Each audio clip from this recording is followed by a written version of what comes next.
Alors bonjour à tous, aujourd'hui le 19 novembre nous allons vous parler de l'Acalifa.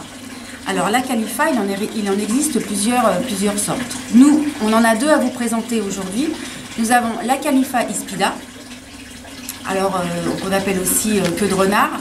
Ça fait une inflorescence vraiment comme une queue et vraiment rouge. Il existe aussi en blanc celui-ci. Et nous avons aussi celui-ci qui est l'Acalifa Wilkesiana hoffmanni, ou on l'appelle aussi le manteau de Jacob.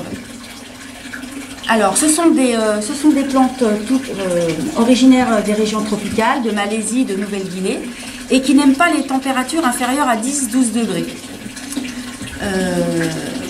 Que vous dire d'autre sur cette jolie plante? Eh bien, on va vous montrer comment déjà la bouturer, parce qu'il suffit d'en avoir un pied pour après en avoir 10. C'est une bouture comme les autres. Donc je prends un outil tranchant, alors soit une lame de rasoir, soit un ciseau, soit un sécateur, en prenant vraiment les précautions d'usage, c'est-à-dire de bien désinfecter la lame afin de ne pas véhiculer de maladie. Et je prélève ma bouture tout à fait normalement, c'est-à-dire que je vais chercher les boutures de tête. Donc celle-ci je ne vais pas la prendre parce qu'il va y avoir un début de floraison, donc je voudrais la préserver. Voilà. Je vais prendre ma bouture de tête, faire une bouture de tête. Je coupe toujours en faisant attention de ne pas abîmer la plante, c'est-à-dire lui donner toujours un plan harmonieux au moment où elle va repousser.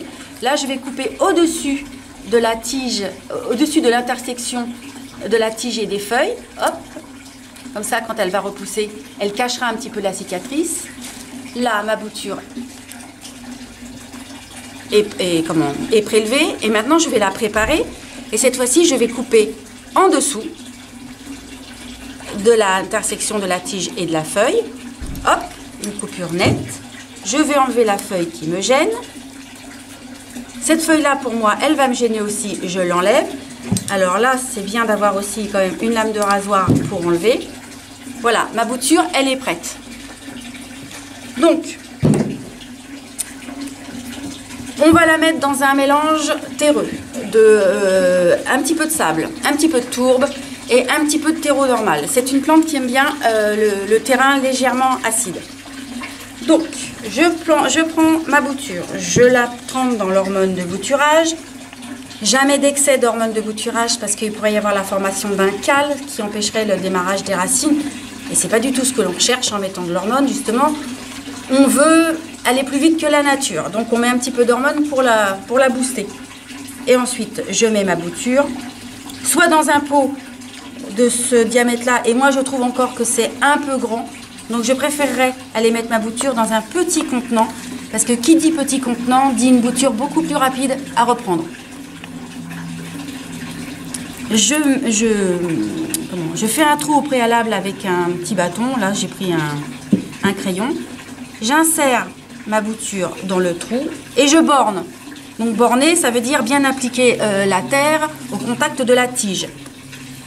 Enlever un petit peu les bulles d'air qui auraient pu se former et qui seraient gênants pour la formation des racines. Alors quand je dis borner, c'est pas non plus rendre comme du béton. Il faut que la plante, il faut que le système racinaire puisse se développer harmonieusement. Et voilà. Alors certaines personnes couperaient la feuille en deux, comme ça, pour éviter qu'il y ait une déperdition, une évapotranspiration qui ferait que la bouture se dessécherait. Bon, je l'ai fait sur celle-ci. Celle-ci qui a été faite au mois de septembre, j'ai pas coupé les feuilles, elle a repris quand même. Donc, le 8 septembre, j'ai fait exactement ce que je viens de faire devant vous, c'est-à-dire prélever ma bouture sur mon Acalifa, le mettre dans la plaque alvéolée, et nous allons découvrir ensemble ce que ça donne.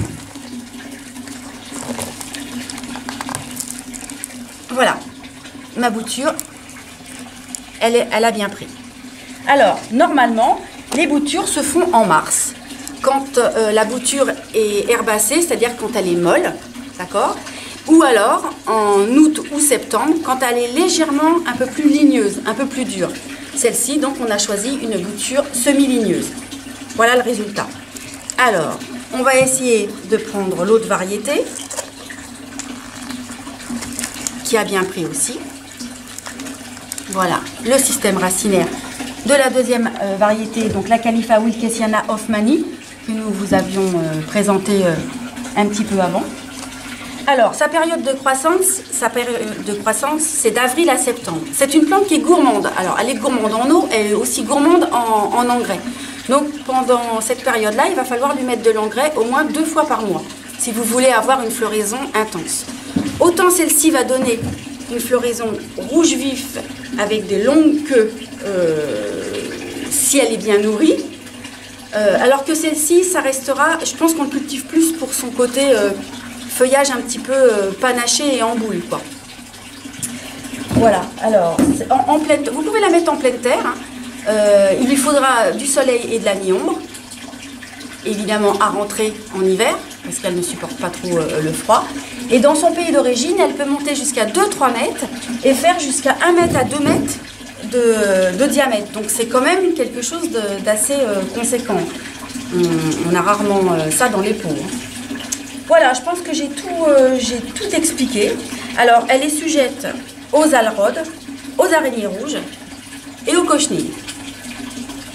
Donc je vous ai dit qu'elle avait besoin d'énormément d'eau. Ça, c'est un fait. Il faut vraiment souvent l'arroser. Donc juillet à novembre, eh bien, elle peut nous donner une floraison.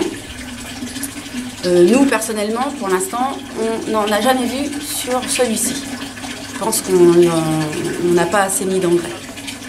Alors, le port de la plante, eh bien, elle a tendance un petit peu à s'étaler. Il fait un petit peu ce qu'il veut. Donc, c'est à vous de savoir quel port vous voulez lui donner. Soit un petit peu un port érigé, et là, vous coupez un petit peu ce qui tombe. Soit vous aimez bien un port naturel, et puis vous laissez faire. Je crois que si le caméraman a quelque chose à dire, est-ce que ça a été complet? Oui, il faut juste dire que ce sont des plantes qui sont très très gourmandes en eau. Ouais, c'est ce que j'ai dit. Et les boutures, j'ai peut-être pas dit qu'on les avait mis à l'étouffer. Donc la plaque a été placée sous une bâche plastique avec une température de 20 degrés constante. Voilà. Mais je pense honnêtement que si on ne le met pas sous la bâche, mais qu'on a une température de 20, bien sûr, nous on est dans une serre, on a toutes les conditions favorables, ça part bien aussi. Ça mettrait peut-être un peu plus de temps, c'est tout.